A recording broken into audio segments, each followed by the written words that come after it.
Hello friends, biology की online कक्षा में आपका स्वागत है। तो बेटा कक्षा 11 का लेसन नंबर फर्स्ट अपन ख़त्म कर चुके हैं और बेटा आज से अपन लेसन नंबर 2 शुरू कर रहे हैं।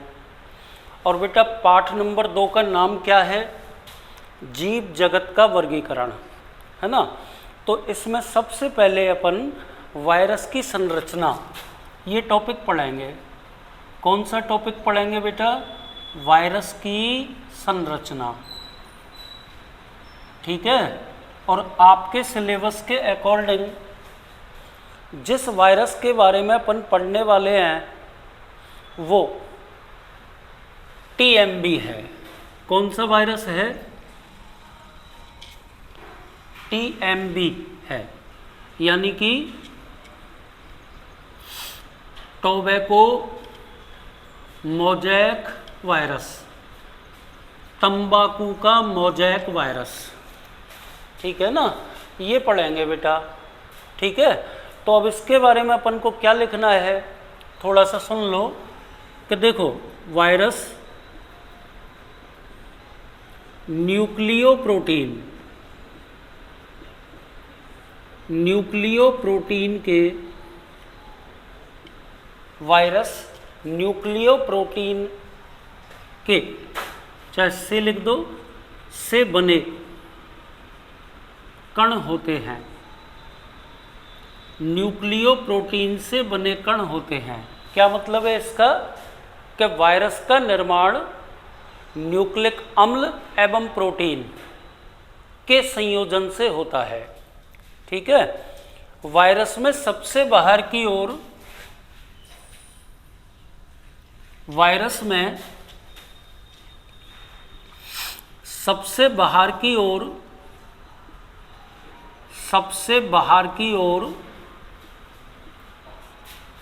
प्रोटीन का बना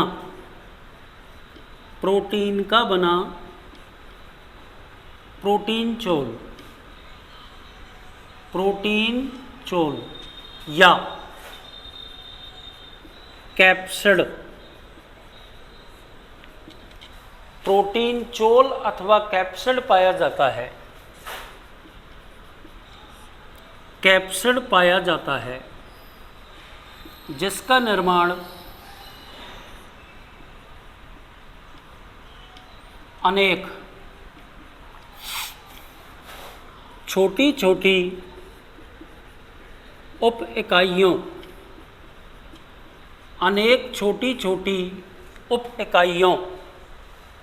क्या बोलते हैं उन उप इकाइयों को? कैप्सोमियर्स या पेटी कोशक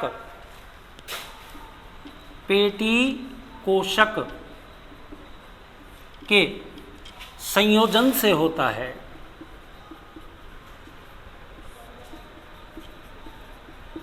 तो बेटा एक बात तो सबसे पहले आपको ये जाननी है, सुन लो थोड़ा सा, कि वायरस न्यूक्लियोप्रोटीन से बने कण होते हैं, अर्थात वायरस का जो संगठन होता है उसमें न्यूक्लिक अम्ल एवं प्रोटीन्स का संयोजन होता है। वायरस में सबसे बाहर की ओर प्रोटीन का बना प्रोटीन चोल अथवा कैप्सिड पाया जाता है। अभी मैं थोड़ी देर बाद चित्र बनाऊंगा, ठीक है ना। कैप्सिड पाया जाता है। कैप्सिड दरअसल है क्या? प्रोटीन का बना प्रोटीन चोल है। और बेटा कैप्सिड का निर्माण बहुत सारी छोटी छोटी उप इकाइयों, जिनको बोलते हैं पेटी कोशक या कैप्सोमियर्स के संयोजन से होता है। और ये पूरी की पूरी बात मैं आपके सामने लिख चुका हूँ। आगे चलिए। वायरस में आनुवांशिक पदार्थ के रूप में डीएनए या आरएनए, कोष्टक में लिख रहा हूं बेटा मैं, कोई एक, है ना। दोनों कभी भी एक साथ नहीं होते, दोनों नहीं उपस्थित होते हैं, उपस्थित होते हैं। ठीक है ना बेटा, आगे चलिए। दोनों प्रकार के न्यूक्लिक अम्ल कभी भी, दोनों प्रकार के न्यूक्लिक अम्ल, दोनों प्रकार के न्यूक्लिक अम्ल कभी भी एक साथ नहीं पाए जाते हैं। ठीक है बेटा, और अपन आगे लिख सकते हैं, प्राय पादप वायरसों में,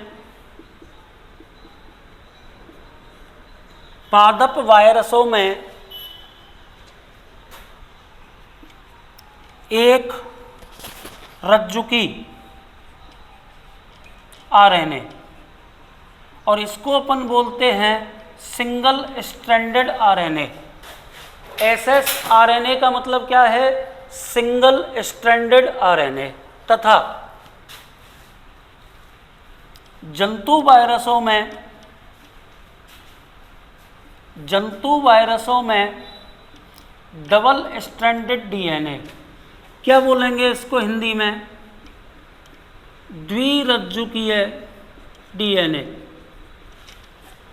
द्विरज्जुकीय डीएनए पाया जाता है। ठीक है बेटा, तो ये ना वायरस की संरचना हो गई। ठीक है, अब मैं आपके सामने वायरस का डायग्राम बना रहा हूं, देखो। तो ये तो मैंने एक आउट फिगर खींच दिया, और इसके अंदर मैंने ये छोटे छोटे गोलों में कैप्सोमियर्स बना रहा हूं, बहुत सारी छोटी उपिकाई, और ये पूरी की पूरी कैप्सोमियर मिलकर के, पूरी की पूरी कैप्सोमियर मिलकर के निर्माण करती हैं किसका? कैप्सिड का। तो ये कैप्सिड और कैप्सोमियर्स बोथ, तो ये मैं पूरा कर देता हूं।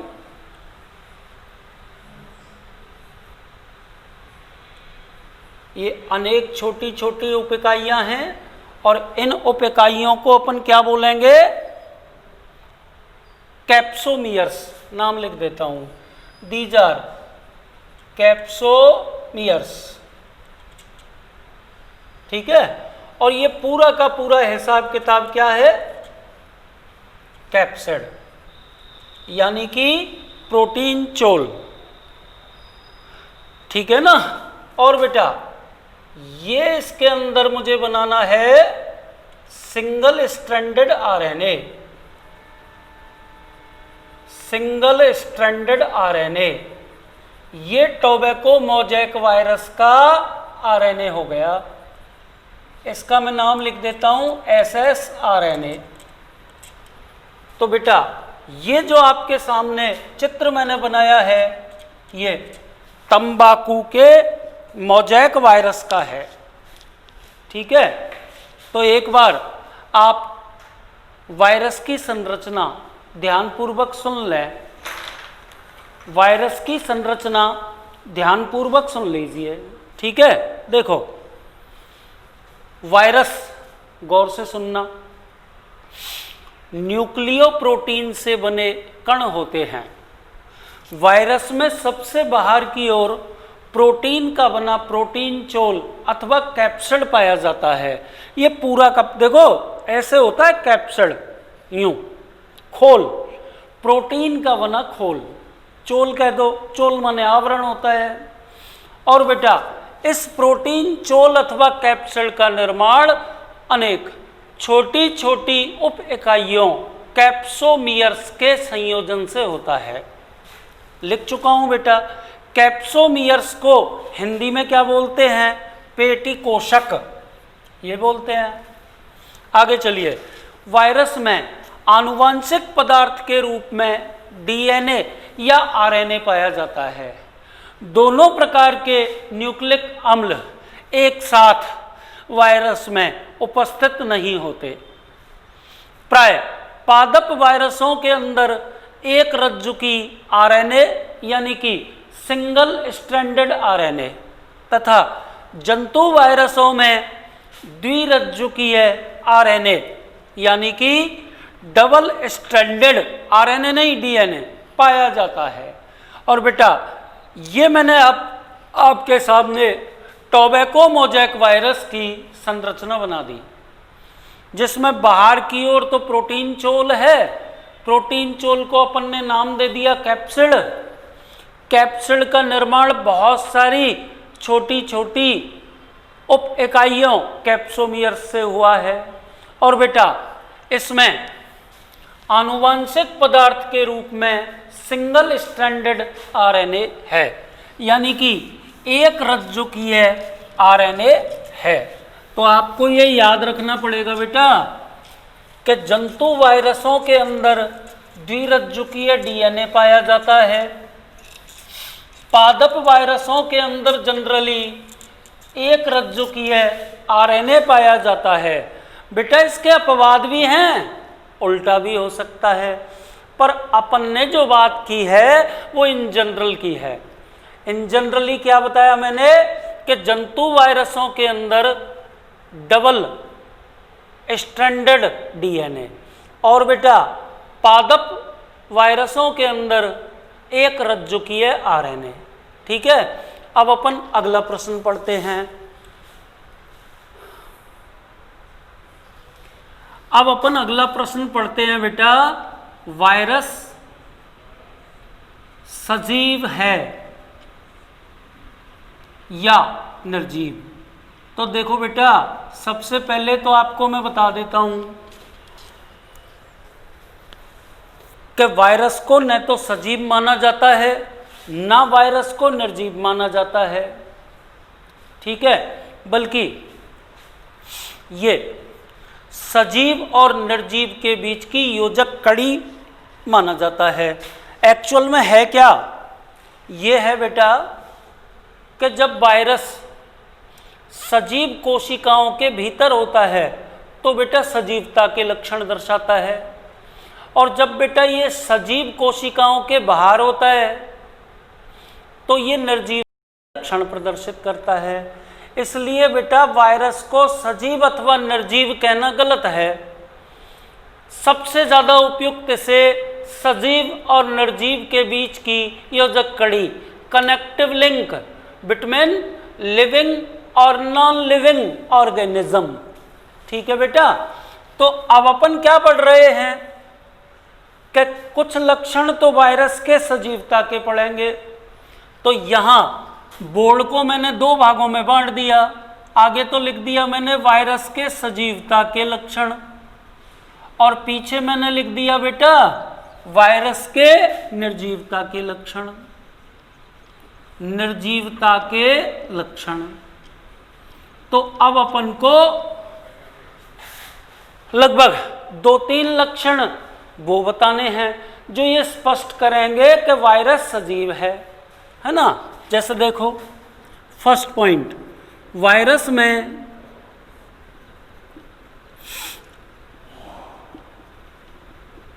आनुवांशिक पदार्थ के रूप में न्यूक्लिक अम्ल पाए जाते हैं। तो बेटा ये सजीवता का लक्षण है।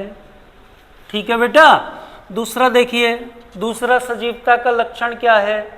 वायरस जंतुओं, पादपों, वायरस जंतुओं, पादपों व इवन ऑल्सो मनुष्यों में रोग उत्पन्न करते हैं। तो बेटा रोग उत्पन्न करना भी सजीवों का लक्षण है। पॉइंट नंबर 3 पर आ जाइए। वायरस सजीव कोशिकाओं में प्रवेश कर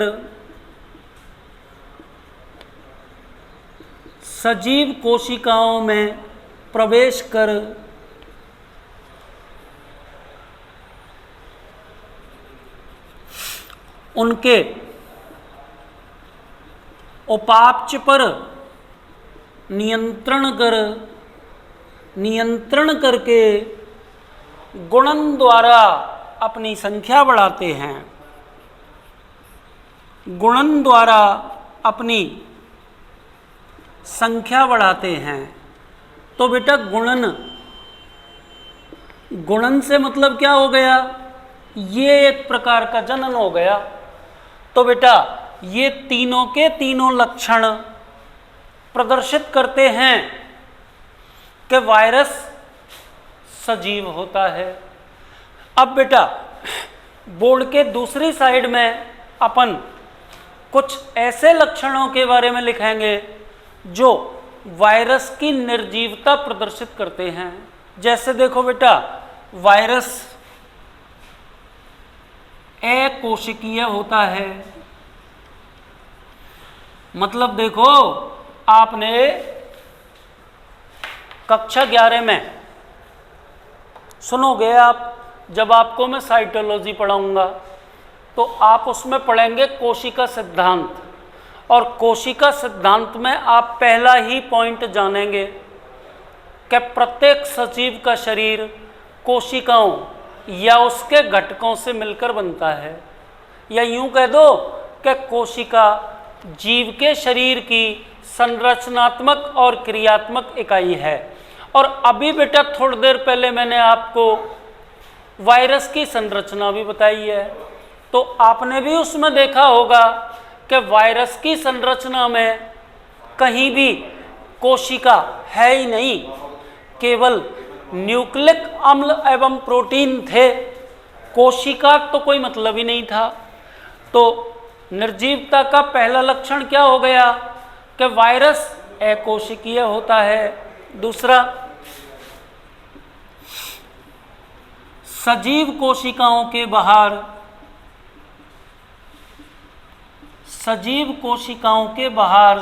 वायरस, सजीव कोशिकाओं के बाहर वायरस निर्जीव होता है। और तीसरी बात क्या बेटा, कि वायरस के क्रिस्टल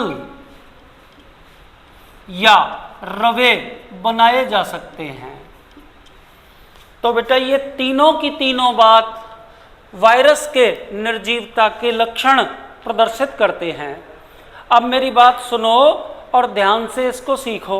देखो, आपके किताब में ये प्रश्न इस तरह दे रखा है कि अपनी कक्षा में इस शीर्षक पे चर्चा कीजिए कि वायरस सजीव है अथवा निर्जीव। तो आप आंसर कैसे लिखेंगे बेटा? मैं पूरा का पूरा आंसर आपके सामने बोल रहा हूँ, तो ध्यान से देखिए बेटा। आप इसमें ऐसे बोलेंगे, सुन लो, कि वायरस को सजीव और निर्जीव के बीच की योजक कड़ी कहा जाता है।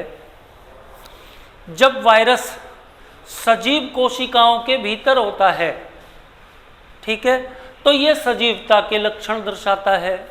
और बेटा सजीव कोशिका के बाहर वायरस निर्जीवता प्रदर्शित करता है। तो बेटा अब आपको कुछ ऐसे लक्षण बताने पड़ेंगे जो वायरस के सजीवता और निर्जीवता दोनों प्रकार के लक्षणों को प्रकट करेंगे।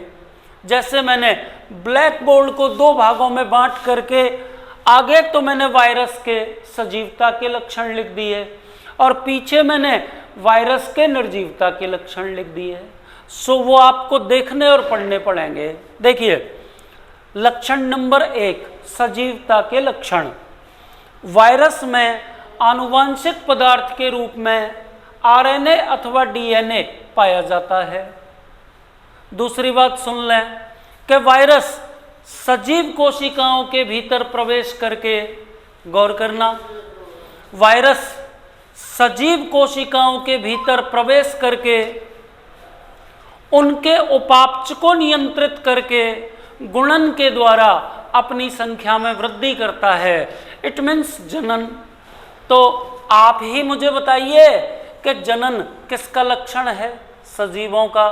तो बेटा अपनी संख्या में वृद्धि करना भी वायरस की सजीवता का लक्षण हो गया। एक और पॉइंट जान लें आप कि वायरस जंतुओं, पादपों एवं मनुष्यों में रोग उत्पन्न करते हैं। ठीक है, तो ये तीनों के तीनों लक्षण बेटा वायरस की सजीवता को स्पष्ट करते हैं।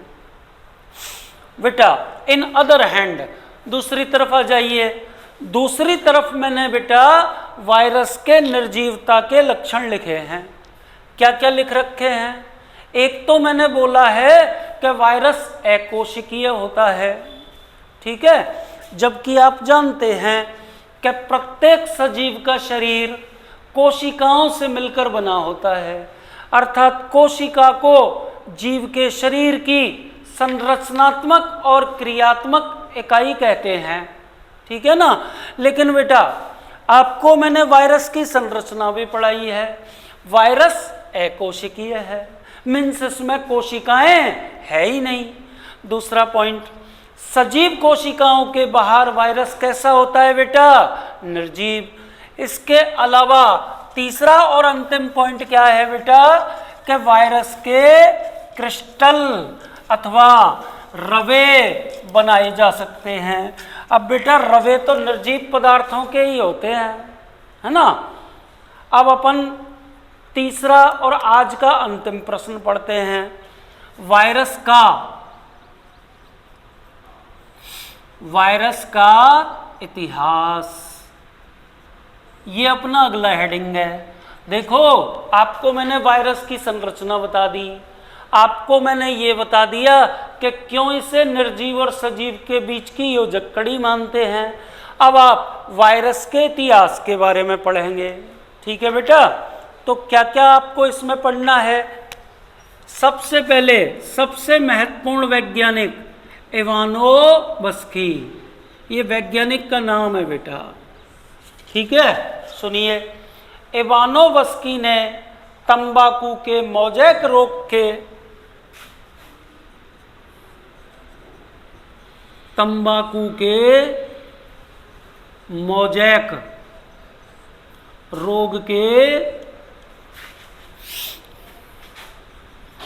रोगाणु को पहचाना। इवानोव्स्की नामक वैज्ञानिक ने तंबाकू के मोज़ेक रोग के रोगाणु को पहचाना तथा वायरस नाम दिया। तो बेटा आप कह सकते हैं, कई बार कंपटीशनों में पूछा जा चुका है कि भाई वायरस का खोजकर्ता वैज्ञानिक कौन सा है, तो आप ना उस सेंस में किसको बताओगे? कौन से भाई साहब को? इवानोव्स्की को। आगे चलिए, पॉइंट नंबर दूसरा, बहुत गजब का वैज्ञानिक बेंजेरिनेक, ये वैज्ञानिक नंबर दूसरा है। इन्होंने क्या किया था? ने संक्रमित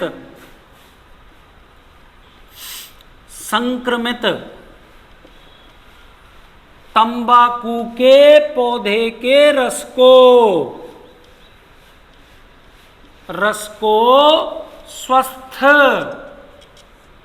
स्वस्थ तंबाकू की पत्तियों, बेंजेरिनेक नामक वैज्ञानिक ने संक्रमित तंबाकू के पौधे का रस स्वस्थ तंबाकू की पत्तियों पर डालकर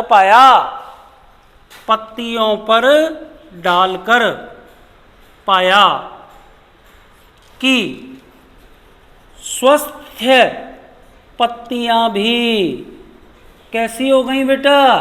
संक्रमित हो गई।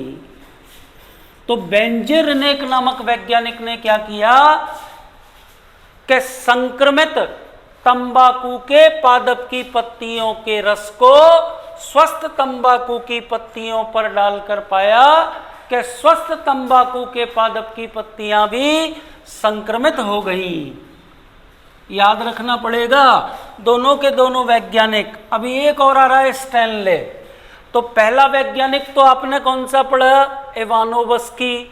दूसरा वैज्ञानिक कौन सा चल रहा है? बेंजेरिनेक। उन्होंने इस तरल को संक्रमित जीवित तरल इस तरल को, ये एक विशिष्ट नाम है, आपको याद रखना पड़ेगा, संक्रमित जीवित तरल, या इंग्लिश में भी फेमस नाम है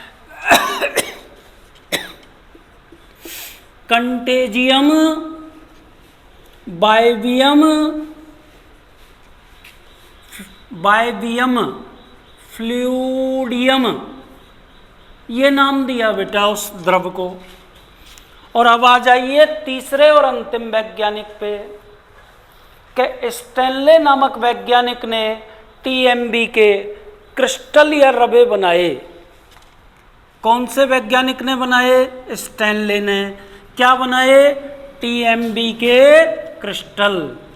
तो बेटा इन्हीं की खोज से ये ज्ञात हो पाया क्या, कि वायरस को सजीव और निर्जीव के बीच की योजक कड़ी मानते हैं। योजक कड़ी। तो तीनों पॉइंटों को बेटा सुन लीजिए, उसके बाद में यहां से आगे अपन कल पढ़ेंगे, है ना। तो ध्यान से देखो बेटा, अपन पढ़ रहे हैं वायरस का इतिहास। तो इवानोवस्की नामक वैज्ञानिक ने तंबाकू के मोजैक रोग के रोगाणु को पहचाना और उसे वायरस नाम दिया। तो यदि आपसे पूछा जाए कि वायरस का खोजकर्ता वैज्ञानिक बताइए, तो इवानोवस्की। आगे चलिए, बेंजेरिनेक नामक वैज्ञानिक ने क्या किया? तंबाकू के संक्रमित पौधे के रस को स्वस्थ तंबाकू के पौधे की पत्तियों पर डाला और पाया कि स्वस्थ तंबाकू के पौधे की पत्तियां भी संक्रमित हो गई। उन्होंने इस तरल को जीवित संक्रमित तरल या कंटेजियम बाइबियम फ्लूइडियम कहा। और तीसरा वैज्ञानिक स्टैनले।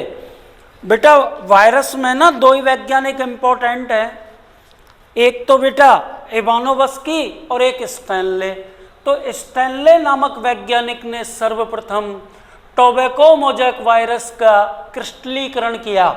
इनकी खोज के पश्चात ये स्पष्ट हो पाया कि वायरस को सजीव और निर्जीव के बीच की योजक कड़ी मानते हैं।